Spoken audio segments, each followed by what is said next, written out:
Gente, 15 segundos pra gente entrar no ar. Eu vou liberar o microfone, tá? Oficina de instrumentalidade. A unidade 2 é parecer, laudos, relatórios, exame criminológico. Né? Boa tarde, caros ouvintes da Rádio Silva, a web rádio da Universidade Federal de São Paulo, da Baixada Santista. Muito bom receber vocês aqui toda quarta-feira, das 5h30 às 6h30, o programa Direitos Humanos em Debate. Hoje estamos ao vivo, uma equipe aqui, a Fernanda Frias, dá um alô aí, Fê. Alô, galera. Robson Reis, Eric Moura. Boa tarde. Renato Zama na supervisão. E aqui recebendo nossa querida Áurea Fuzuara. Boa tarde, que bom ter você aqui, Áurea. Obrigada pelo convite. Eu sou a Andréa Torres e a gente está aqui elaborando esse programa para todos que quiserem ouvir um pouco, né? Porque o nosso programa tem 1 hora, mas tenta falar bastante, tenta abordar um pouco com profundidade, mesmo em 1 hora, um conceito de direitos humanos que muitas vezes as pessoas, né, os nossos estudantes, a população em geral, não tem a oportunidade de saber refletir e conhecer sobre os direitos humanos numa outra perspectiva, né? Quando eu falo outra é porque a gente conhece muito de direitos humanos só pela violação, só pelas denúncias, que são muitas nesse país, não é? E direitos humanos parece sempre que a gente está querendo dizer de bandidos, de violência, e direitos humanos são os direitos que a gente conquistou enquanto humanidade, classe trabalhadora, né? Conquistas para a gente defender uma vida melhor, uma vida com mais qualidade, uma vida respeitada, menos explorada, né? Nessa sociedade capitalista que a gente vive, e tudo isso é falar de direitos humanos, não ter uma concepção restrita, né? A Áurea Fuziwara é assistente social de formação, mas também é docente na Faculdade Paulista, né? de São Paulo, e trabalha há muito tempo, pelo menos mais de 2 décadas aí no Tribunal de Justiça do Estado de São Paulo, no caso de Osasco, né, Áurea? Isso. E uma militante histórica dos direitos humanos, participou da fundação do que a gente conhece como Tribunal Popular, o Estado no Banco dos Réus, que começou em 2008, já faz um tempinho. Na verdade, o Tribunal Popular, ele foi uma construção de percurso, né? A gente fez várias discussões no ano, justamente discutindo crimes emblemáticos que representavam as violações de direitos pelo próprio Estado. E tomou um corpo tão importante, tão significativo, que aí no evento, que foi na Universidade de São Paulo, né? em São Francisco, na USP, no Largo São Francisco, né? Curso do Direito, mas envolvendo as várias áreas críticas. E aí foram 3 dias, né, de debates, fazendo o julgamento do Estado. E é tão concreto, tão real no cotidiano, né, da população brasileira, que meio que um processo natural se constituiu esse Tribunal Popular, né, e que não é uma instituição, não tem essa formalidade, mas agrega todos os que fazem denúncias e lutam por afirmação de direitos, né, dentro desse caminho que a gente entende, né, que é o conjunto de direitos humanos, né, conquistado ao longo, né, das lutas dos trabalhadores. Né. Essa é uma primeira diferenciação que a gente tem que fazer quando discute direitos humanos, né, na perspectiva de conquistas, né, de referências civilizatórias, portanto é para todos nós. Sim, eu sei que você é uma militante dos direitos humanos, além de um assunto que te é muito caro, que são os direitos da criança e do adolescente, né? Você também está sempre atenta à questão indígena, né? Sempre atenta a isso, acompanha companheiros nossos que também tiveram desde o nascimento do Tribunal Popular, né? além de ser uma referência sobre ética e direitos humanos na nossa categoria profissional, né, como assistente social que transita na psicologia também, essa mulher é uma referência para mim, eu estou com muito orgulho de ter você aqui hoje. A Andréia não conta, mas ela começou primeiro, né? Essa parte a gente esconde, né? Grande então, junto com a equipe da Maria Lúcia Barroco, que é a grande referência de discussão de ética e direitos humanos do serviço social no Brasil, na Europa, né? Referência aí, perspectiva crítica, e a Andréia fazendo parte da equipe, e eu me aproximei, né? Processo de militância mesmo, né, Débora? Né? Militância, sim, verdade. A Fernandinha escolheu uma música para abrir o nosso programa, né, Fê? Fala um pouco aí, que música é essa? Quem é essa cantora aí desconhecida? Sim, essa música que abriu o programa é da Elis Regina, chamada O Menino das Laranjas, e retrata um pouco do cenário do trabalho infantil. Ela coloca nessa música a voz de 3 sujeitos, né, tanto do menino como de quem está observando o menino. E, enfim, ela traz essa situação da mãe solteira que está vindo, né, com uma renda complementar, assim, pelo filho. Ela retrata mais ou menos esse cenário, e essa música, através até de uma certa ironia, tem um engajamento social. Como é mesmo o nome, para quem quiser ouvir de novo depois? Chama O Menino das Laranjas, da Elis Regina. Tá certo. E você que está aí nos acompanhando na live, aí, operada pelo Eric, também pode mandar mensagens para a gente, perguntas, sugestões, comentários, enfim, né, para a gente dialogar. O pessoal vai passando para a gente e a gente vai tentando nessa 1 hora corresponder, tá? E desde já a gente agradece vocês estarem nos acompanhando aí pela live também. Muito bem. Nosso tema: infância, juventude, lutas, né? Direitos humanos em debate desse segmento. Áurea, você estava me dizendo que a gente não pode passar esse programa de hoje sem falar sobre o andamento que a atual conjuntura está dando sobre a questão da adoção. É grave? Então, a gente vem há um tempo acompanhando isso, até se organizou um grupo, né, que se apresenta como movimento pela proteção integral dos direitos da criança e adolescente. Um primeiro ato de defesa, né, da criança e adolescente foi em função do projeto de lei que se chamou Projeto de Lei do Estatuto da Adoção. E que aí o intento era tirar tudo que se refere à adoção do Estatuto da Criança e Adolescente e criar um estatuto só para adoção. Não é uma regressão? Uma das tantas que está acontecendo? De novo a lógica, né? Inclusive na justificativa do projeto de lei, né, que no final do ano, né, legislativo, né, ele foi arquivado e está sendo retomado. Estava com uma deputada, uma senadora do Espírito Santo, a gente está tentando fazer uma interlocução, mas o que diz essa proposta, né, que há uma morosidade na discussão sobre a destituição do poder familiar, ou seja, daquelas famílias que são consideradas, né, incapazes de proteger, sei lá, dos direitos dos seus filhos. Então essas crianças são retiradas, isso se chama destituição do poder familiar.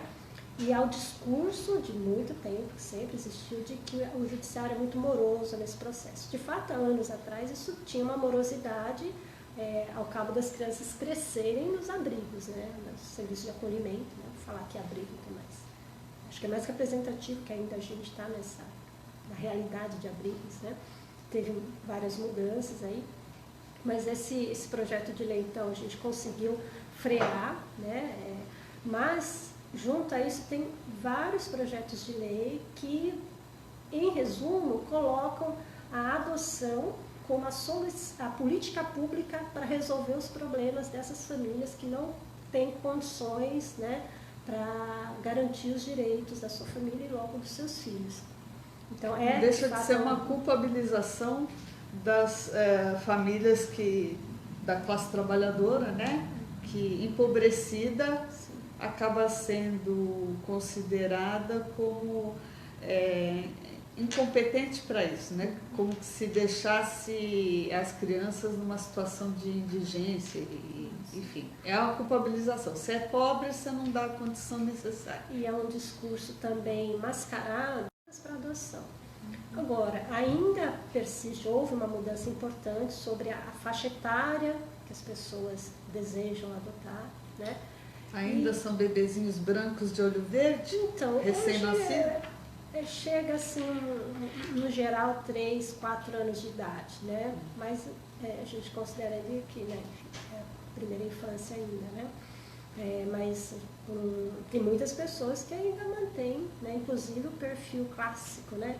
Menina branca, bebê, né? E aí com toda a idealização em relação a esse perfil, né? Meninas são companheiras, né? São mais afetivas, etc. Então tem uma série de preconceitos também que circundam o debate da adoção, deixando claro, a gente entende que a adoção é um direito, né, da criança que tem somente essa possibilidade para a convivência familiar e comunitária, né? Então ela é um instituto muito importante, mas como o estatuto coloca, é a última medida para se garantir a convivência familiar e comunitária. Se isso passar, o que vai acontecer? Olha, na prática já tem muitas situações que aceleram a colocação de crianças em adoção, né? Então tem questões que precisam ser melhor normatizadas ou sistematizadas no conjunto dos tribunais, a começar por equipes técnicas. Quem avalia essa família, né? A rede protetiva. Onde estão os serviços de atendimento a essas famílias? Porque a primeira ação é se a criança precisou ser acolhida, que também é a última medida protetiva, é o acolhimento. Uma série de medidas protetivas previstas na lei e como última forma é o acolhimento institucional. Por quê? Uma ruptura drástica com tudo que ela conhece, que é o convívio, etc., né? E aí, à medida que a criança é acolhida, essa família tem o direito, né, de acessar políticas públicas, que não existem. Com congelamento de gastos, a gente já está vendo a repercussão, isso já vem desde 2016, a gente já está identificando no cotidiano das varas, ou seja, que é um dos últimos lugares a se chegar a uma demanda social, né, ou seja, a judicialização, né, da questão social. Então, teoricamente, teria que ter passado por um circuito protetivo que não sendo garantidora de direitos, que aí então vai para a seara do judiciário. Para que suas famílias de origem não tivessem que se, entre muitas aspas, né, desfazer de seus filhos, das suas crianças, é um pouco isso? Então, o que acontece? A legislação garante como prioridade a família de origem, que pressupõe também a família extensa. Então, quando se fala o investimento, né, das políticas públicas junto a essa família de origem, está se pensando não só o pai e a mãe, mas os demais familiares, aí, pessoas que estejam disponíveis, né? Então, ou seja, a saída dessa criança ou desse adolescente da sua família de origem seja o último recurso, né? A última necessidade de se fazer, é isso? É isso mesmo. E algumas experiências aí que vem acontecendo, por exemplo, acho que você deve conhecer a Abigail Franco, que, né, foi do judiciário também, na cidade de Franca, e ela se aposentou recentemente. Ela foi uma das pioneiras, né, das equipes pioneiras a discutir a família acolhedora. Nesse trânsito todo das contribuições aí, né, desse pessoal de Franca, a questão de acho que um mês foi aprovada uma lei municipal lá sobre a guarda subsidiada, que é uma discussão muito antiga, né? Por que se direciona tantos recursos financeiros para serviços de acolhimento, né? E não se investe na família de origem ou extensa? Nossa, é máximo isso, né?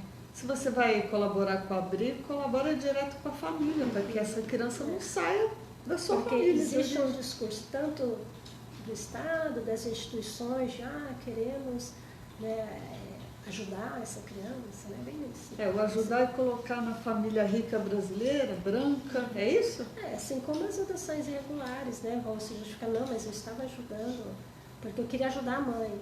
Como assim, tirando o filho? Né? Então, poderia, né, auxiliar efetivamente no acesso a direitos. Muitas dessas mães, né, das crianças pequenas em especial, são mulheres que estão em situação de rua, que estão presas também, muitas vezes estão com uma condição aí já de um nível de uso abusivo de drogas, assim, que compromete a sua autonomia, né? A gente não faz... Acho que a gente tem que avançar muito no serviço social ainda, né? O debate sobre drogas, né? Então já é meio automático, né? Ah, mãe em situação de rua, usuária de X droga, né? Então parece já né? Automaticamente. Mas só porque está na rua, né? Porque eu posso ter mulheres, mães dependentes químicas e que no âmbito privado ninguém fica sabendo. Exatamente. Que podem estar negligenciando, né? Enfim, que não estão realmente preservando o desenvolvimento, né, dessa criança. É aquela questão que não se toca mesmo, né? De famílias que terceirizam cuidados. Hoje a gente tem já muitos indicadores sobre o adoecimento de jovens que têm condições, mas vivem em abandono. Então, essa ausência de referência, né? Então, não criaram vínculos. Sim, né? sim. Você concorda com uma reflexão nesse tempo todo que você trabalha com isso, de que o Brasil tem uma cultura na questão da adoção que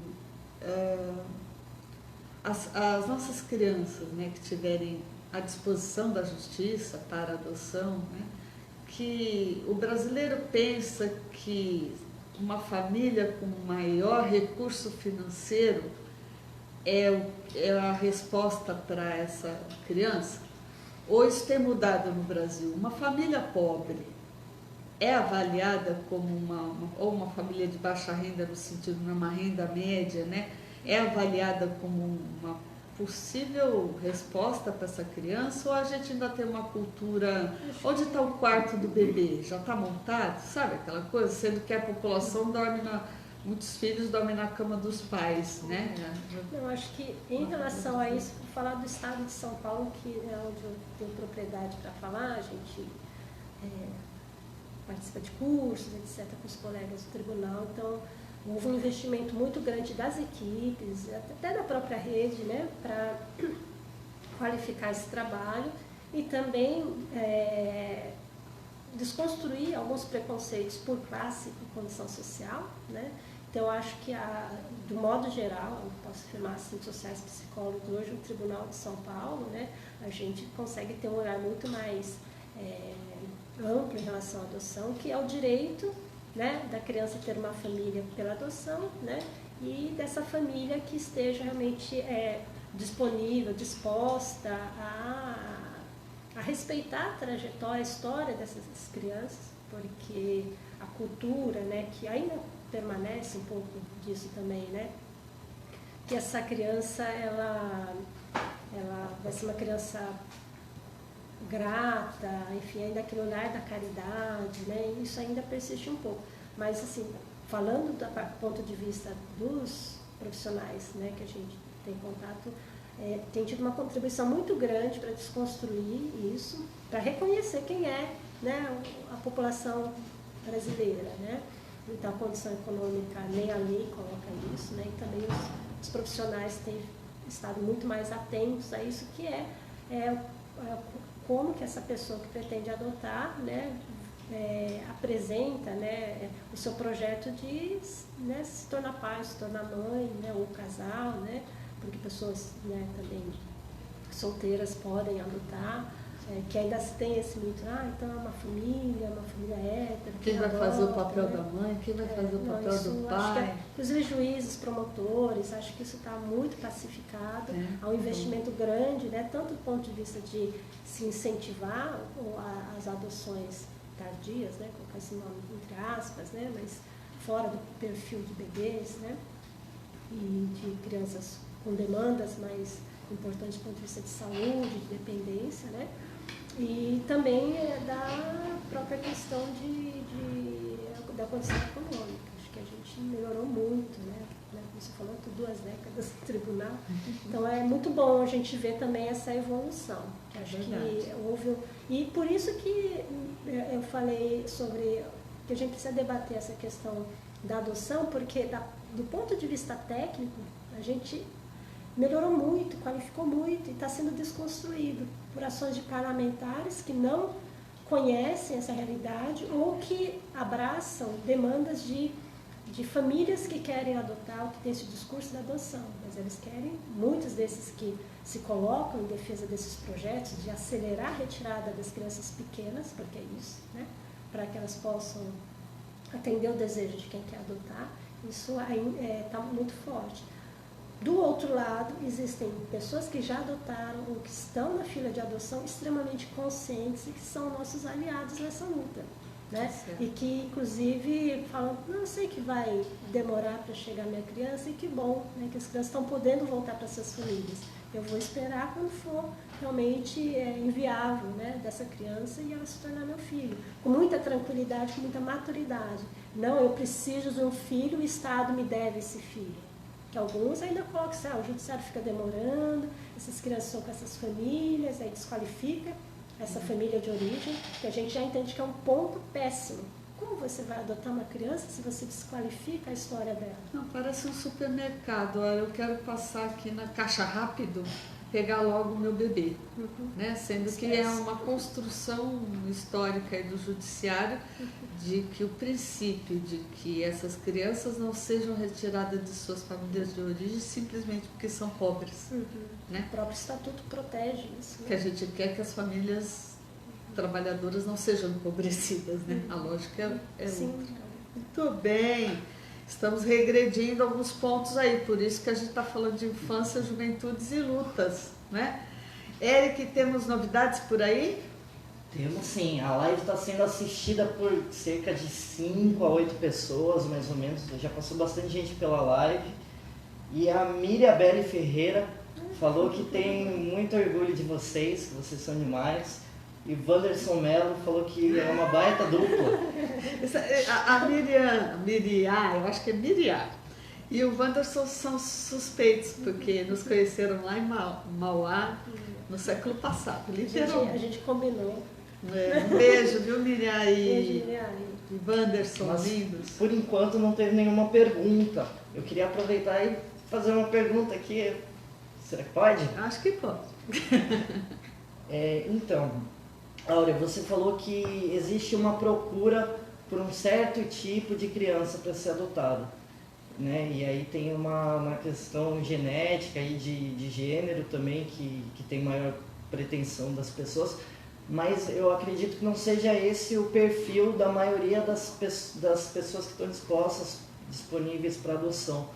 Existe um censo aí, qual que é o perfil, quem é que está, qual que é a criança que está para ser adotada no Brasil? A gente tem o Conselho Nacional de Justiça, né? Então tem o Cadastro Nacional de Adoção, que dados gerais são disponibilizados lá, né? Mas assim, muito geral mesmo, né? E a gente também faz as estatísticas, enfim, né? Enquanto o Tribunal de São Paulo faz, a gente fornece, todos os fóruns têm que fornecer as informações mensalmente, então a gente tem, né, um panorama disso, onde é fornecido, de onde vêm esses dados, né? Falando muito de modo geral, né? Porque como que funciona o Cadastro Nacional de Adoção? Se tem crianças pequenas disponíveis para adoção, né? Ou seja, concluiu lá o processo ou o juiz determinou que seja colocado em família, elas são já colocadas geralmente na própria cidade de onde está o fórum, né? Porque tem a lista local. A dificuldade é acessar famílias que estejam disponíveis para adotar crianças maiores, né? E que aí, eu acho que a partir de 9, 10 anos, a gente já tem uma dificuldade. Adolescentes é a grande dificuldade, né? Adolescentes, então, a partir de 12 anos. A gente tem mais meninos, né? E aí casa um pouco também com esse imaginário, né? Da menina, né? Mais dócil, etc., né? e que eu não li nenhum estudo sobre isso, viu, Eric? Mas assim, do empírico que a gente vê, tem muito mais entregas, né? Ou abandonos. Entrega o que é, né? Nasce na maternidade e a mãe declara que, né, não pode, não deseja, enfim, ficar com aquele bebê. Então, entrega de bebês. E tem as situações de violência em que muitas vezes a família extensa acolhe mais as meninas do que os meninos. Então tem mais meninos que vão para acolhimento, né? E tem a nossa constituição da população brasileira. Como a gente vai falar em crianças brancas ou pardas, depois eu vou voltar à história dos pardos, né? Essa nossa população, né, tem toda uma questão das raízes afro, né? Então a gente tem uma população, né, que vão ter esses traços. E a exigência massiva de brancos. Então, além do fator idade, tem o fator sexo biológico, né? E questão étnico-racial também, né? A gente faz uma discussão de que, primeiro, né, pardo aparece lá, tem uma planilha que a gente precisa colocar esse tipo de informação. E, em geral, os profissionais, que eu acho que o debate racial, não por acaso, o Cefes vem, né, o Conselho Federal de Serviço Social vem puxando esse debate na categoria dos assistentes sociais, é extremamente necessário. A gente pensa que não, o serviço social isso está tranquilo. Não está tranquilo. Os profissionais não sabem debater isso com os usuários porque não tem clareza para si próprio desse debate, né? Não que seja um assunto fácil, né, simples, né? Fácil, né, não argumento. Que a gente realmente tem que aprofundar a nossa reflexão. Então, tem um componente da questão racial que também interfere muito no fator adoção e que, às vezes, a gente precisa trabalhar com os casais, que eu acho que a gente não vai resolver no processo de adoção, né? A gente precisa, às vezes, dizer para as pessoas que pretendem adotar se ela percebe como ela está se reportando essa questão étnica, né? Eu quero uma criança parecida comigo. Não é por mim, porque senão na escola ela vai sofrer preconceito. E a gente faz um movimento ao contrário. Então você está me dizendo que você não consegue proteger uma criança que não seja da sua cor. Não, não é isso. Então vamos pensar. Porque como eu entendo é isso. O meu papel é que riscos a criança sofre em estar se aproximando de uma família, né, que vai adotá-la, né? Então, é um complexo de questões que a gente precisa trabalhar, né, para chamada avaliação de pretendentes à adoção, né? A gente tenta fazer muito um processo de troca, né?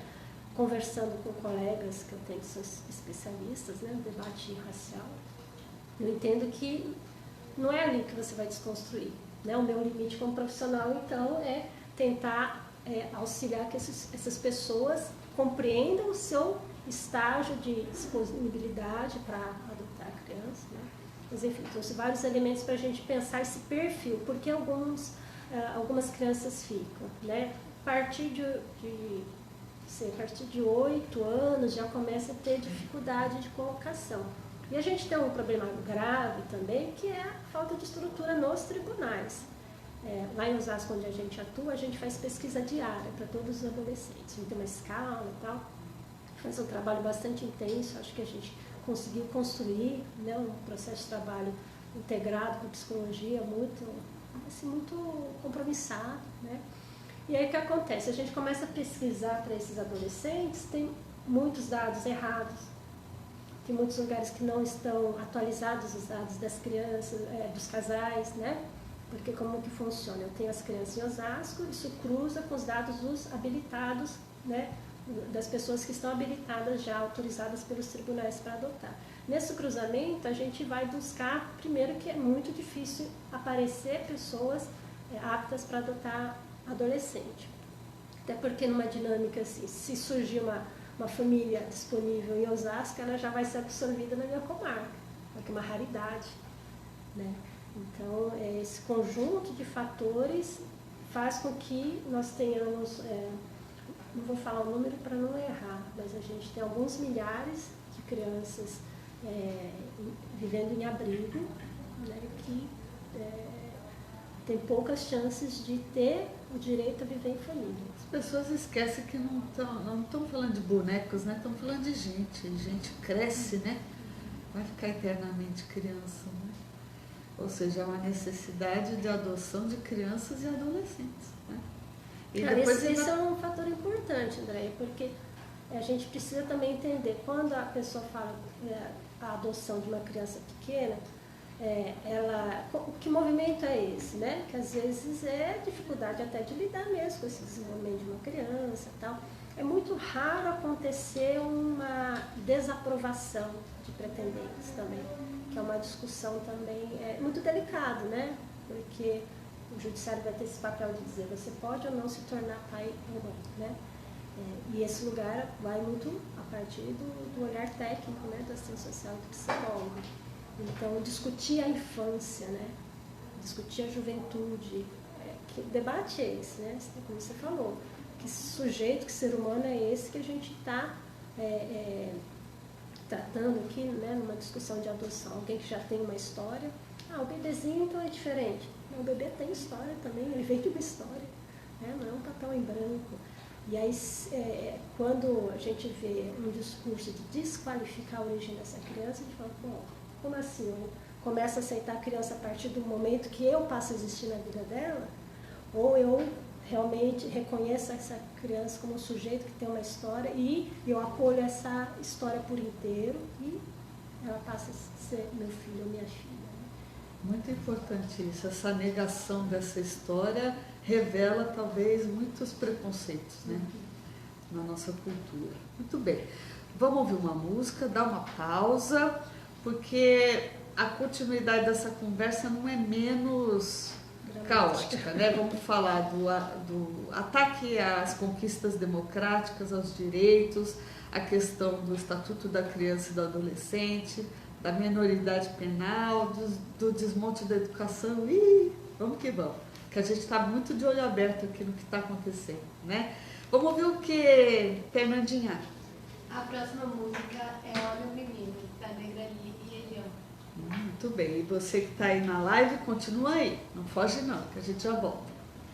A live vai continuar aqui.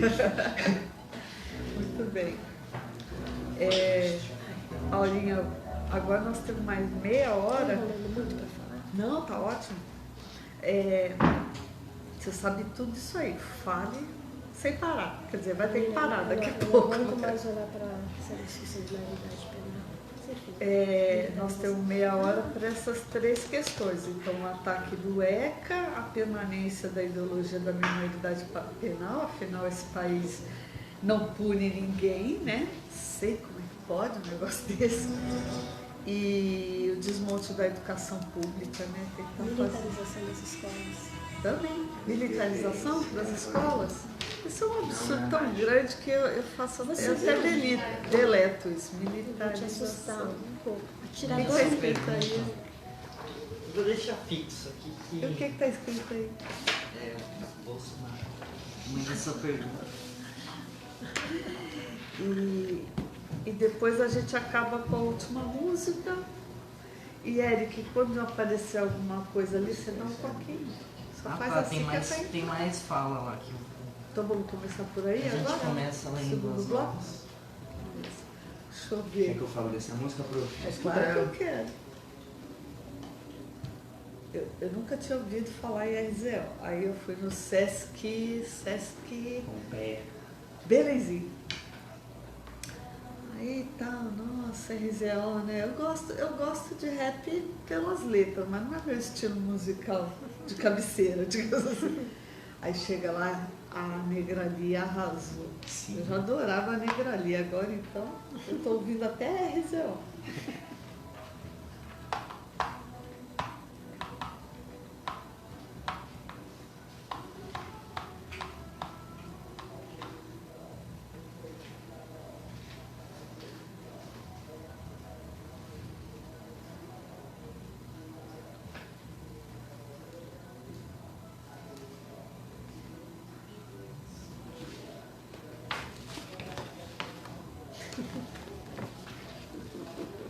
Não confiou? Esses meninos aqui não dormem no serviço, não.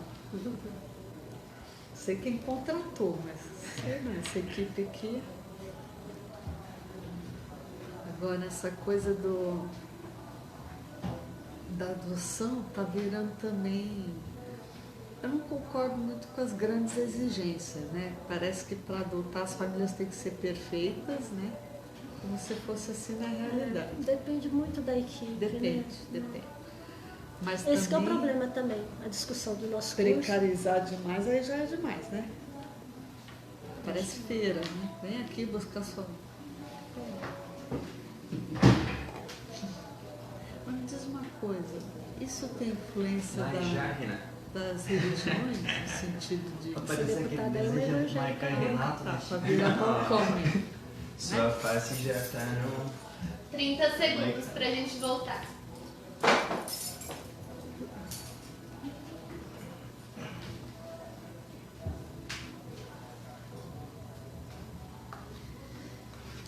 Passa voando. A gente está fazendo uma campanha, assine a nossa 15 campanha. segundos. 2 horas de direitos humanos em debate. Vou abrir os microfones, tá?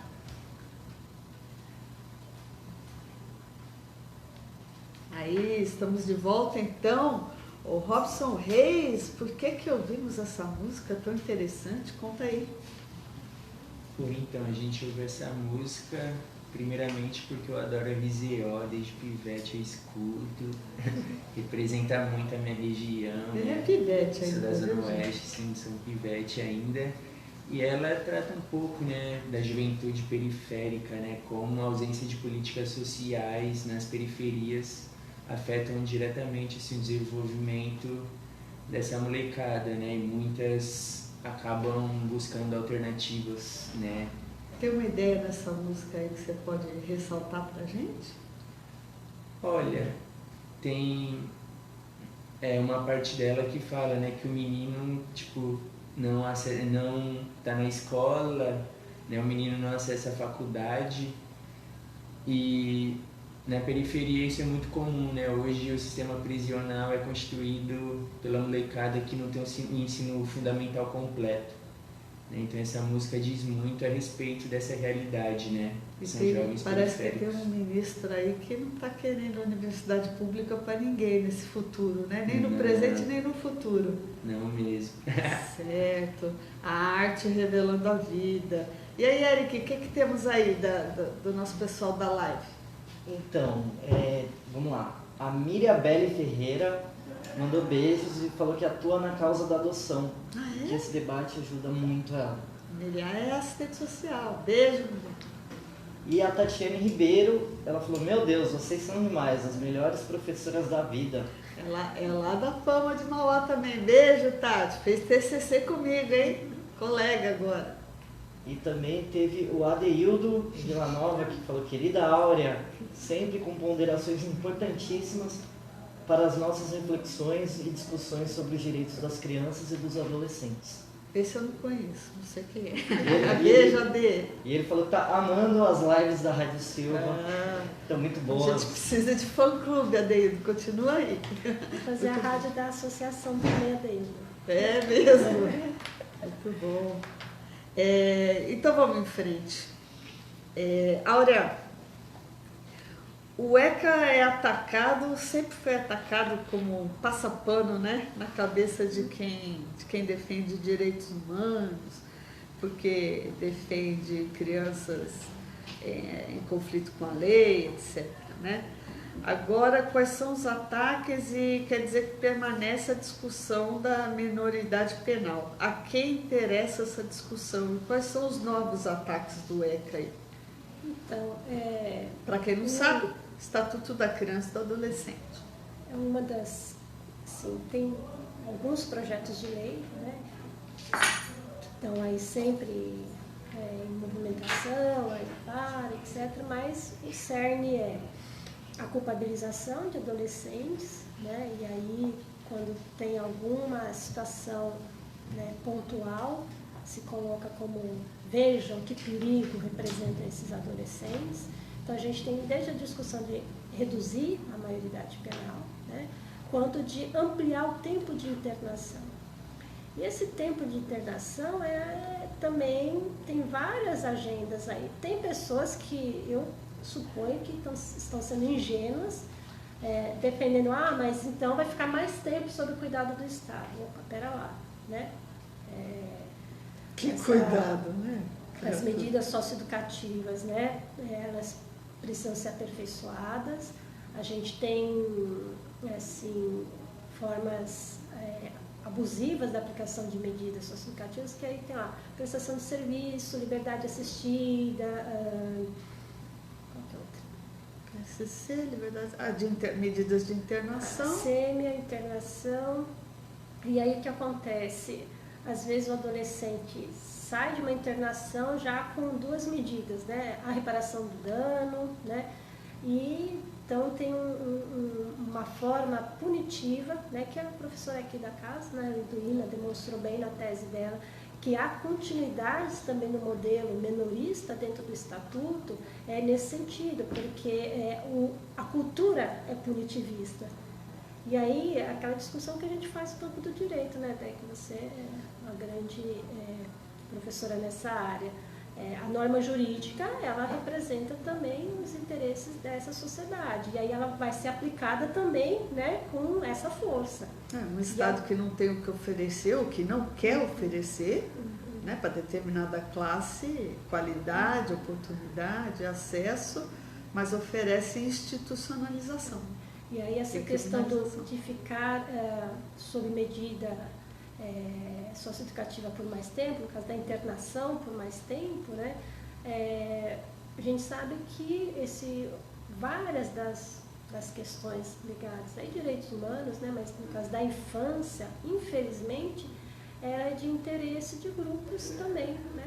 Porque há colocar o termo mercado em torno da infância também. Muito triste a gente pensar, né, por aí. Ele é moral e é econômico, né? É moral porque entende que é uma da cultura ocidental, pelo menos dessa dá para falar bem, né? Que o castigo educa, né? Que a punição educa e que a violência física educa.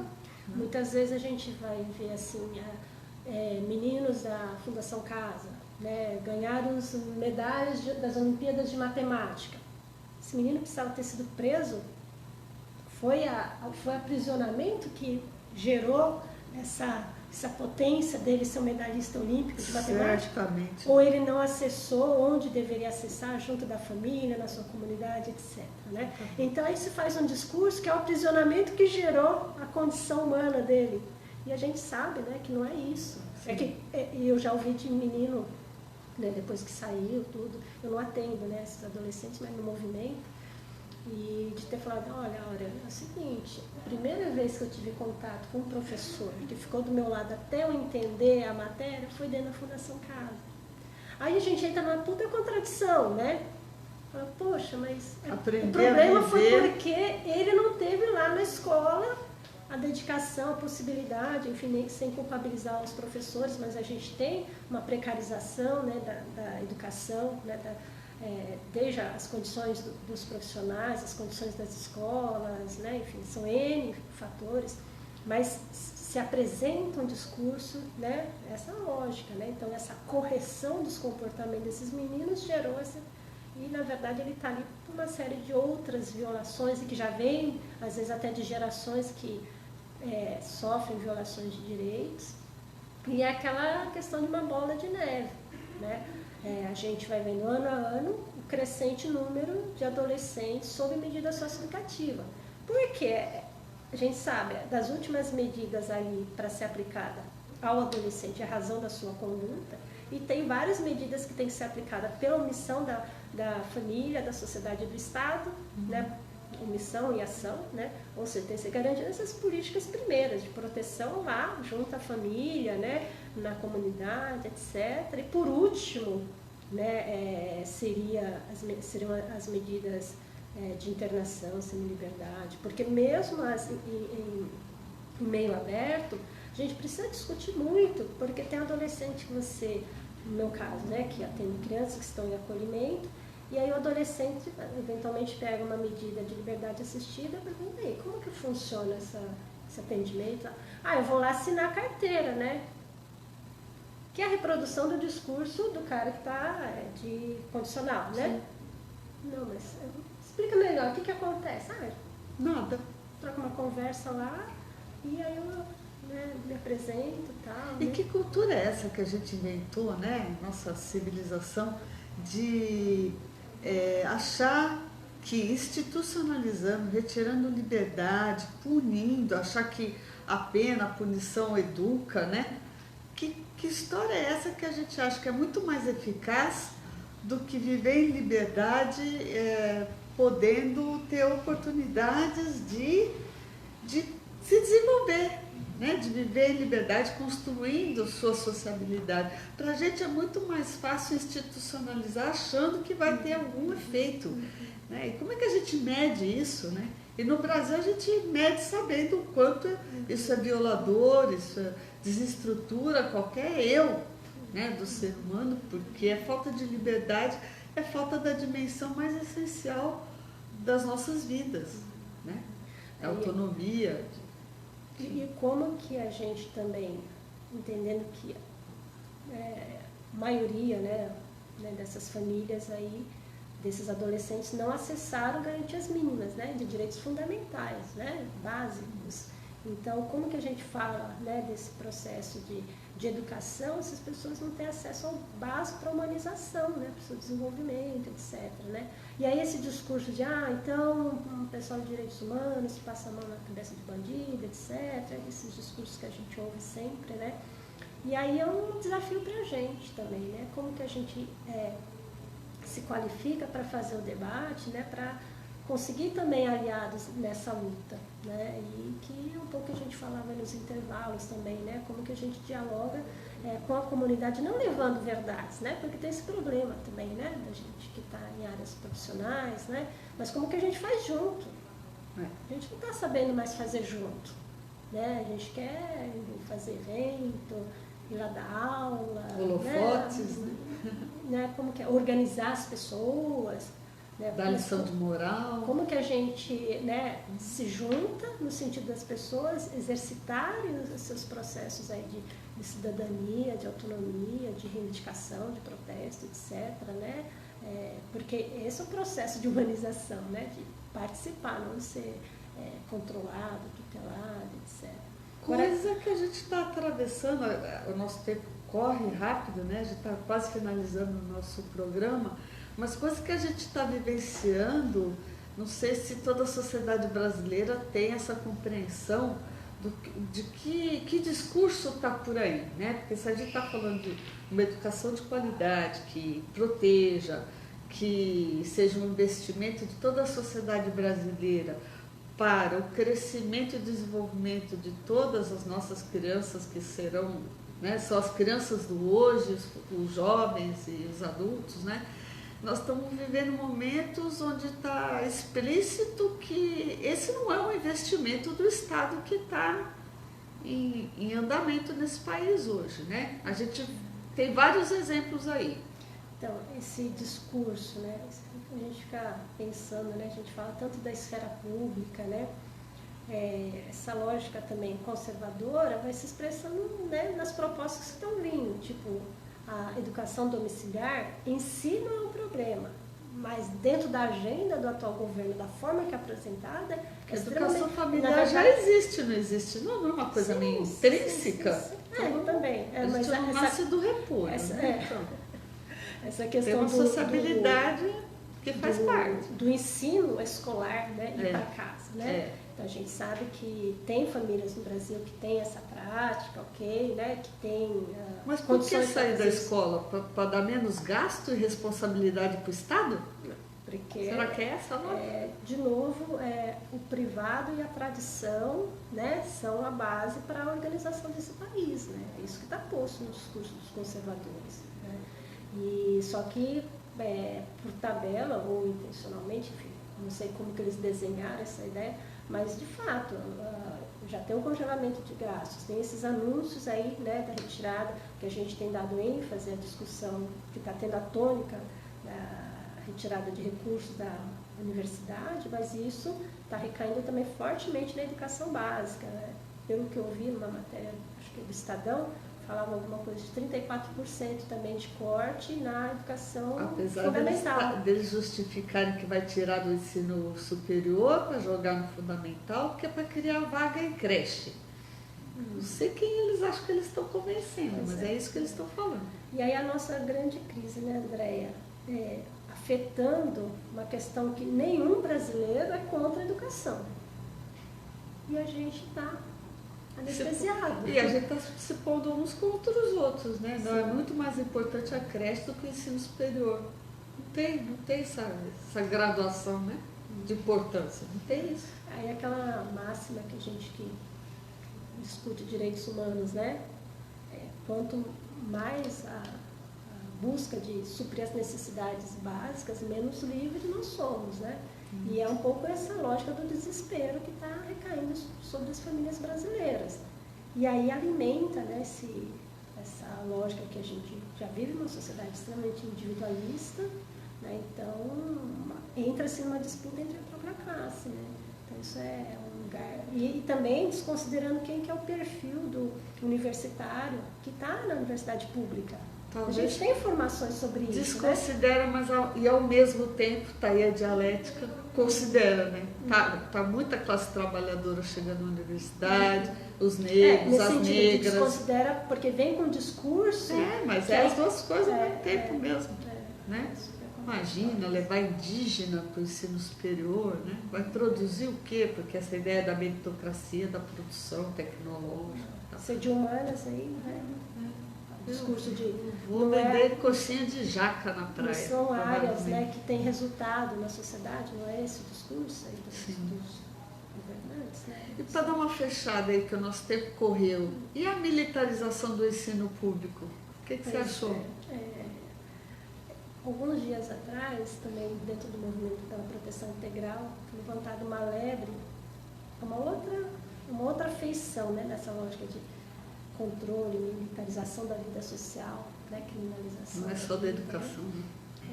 Então tem as escolas, né, e é impressionante, porque quando se anuncia que vai abrir vagas na escola militar, a população vai ávida, porque a população tem no imaginário que, então lá meu filho vai ser educado, lá não vai ter esse negócio de indisciplina, drogas, né?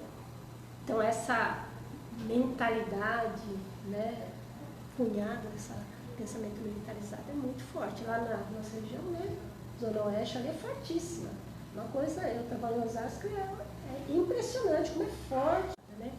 E tem uma outra coisa que apareceu, só que aí a gente foi ver, já está há alguns anos, a gente não tinha conhecimento, pelo menos eu não tinha, se chama Atirador Mirim. Eu vi. Que são projetos em que as crianças vão fazer atividades dentro do tiro de guerra, né? E que aí até fala, mas por exemplo, o DENARC, todas as questões, né? Também faz um trabalho. Não, peraí, mas uma coisa é, eventualmente, o policial preparado vai para a escola, levar uma discussão de saúde, né? Dentro do campo que eles afirmam fazer, né? Agora, levar a criança para o ambiente militar, que lógica é essa? Né? Né, a população, de novo, abraça isso. Aí quando veio a notícia, né, era de Itatiba, né, a primeira que surgiu lá, que foi veicular, foi ver tal. Aí tinha um lugar que era uma adesão da rede de serviços, inclusive o CRAS, O centro ofertava de referência da como uma das assistência. atividades o atirador mirim. Olha que louco. Gente, como diz o Galeano, tudo de E aí perna tinha pro o nome ar. da assistente social, da Definitivamente. psicóloga ainda, que eu nem li o nome da assistente social, falei, vai que eu conheço, né? Nunca nem vi. Não, pula essa parte. Vai que estudou com a gente. Vai que foi minha aluna. Mas Você enfim. sabe que eu fui outro dia comprar um presente no shopping e estava lá como entretenimento no mercadão de lojas, você passar uma horinha atirando. Sabe aquele, né, a silhueta, não sei o quê, e gente lá desestressando um pouco, fazendo tiro. Não, Pois fosse o tempo que o shopping era para ir ao cinema, sei lá, coisas não, mais ainda sadias. se fosse um alvo, sei lá, né? Mas aí tem a figura humana, é É isso? claro. senão não tem graça. Não, senão não. É para matar, né? Licença de para matar. Olha, vamos fechando aqui, ó. Vamos ver o que temos aí, o pessoal que nos acompanha na live. A pergunta acabou de chegar do Adeildo, que está acompanhando mesmo, hein? Ele falou: o pior de tudo é que querem utilizar o dinheiro do fundo da criança e adolescentes para pagar seguranças para ficarem na porta das escolas. Vocês poderiam falar um pouco sobre isso? Pois é. Acho que você mesmo já falou, né, Deus? Olha o disparate disso, né? E aí o problema de novo, né? Como que a gente dialoga com a população que fala, ai, que bom, então, Meu né? filho está seguro. Meu filho está seguro.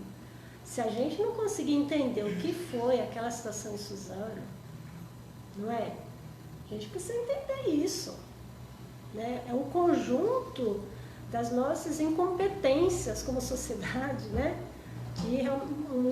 Que aí junta tudo. O Christian Dunker fez um texto muito interessante sobre isso, problematizando o que significa, né, simbolicamente, né, sem culpabilizar, etc., essa situação dentro de uma escola, né?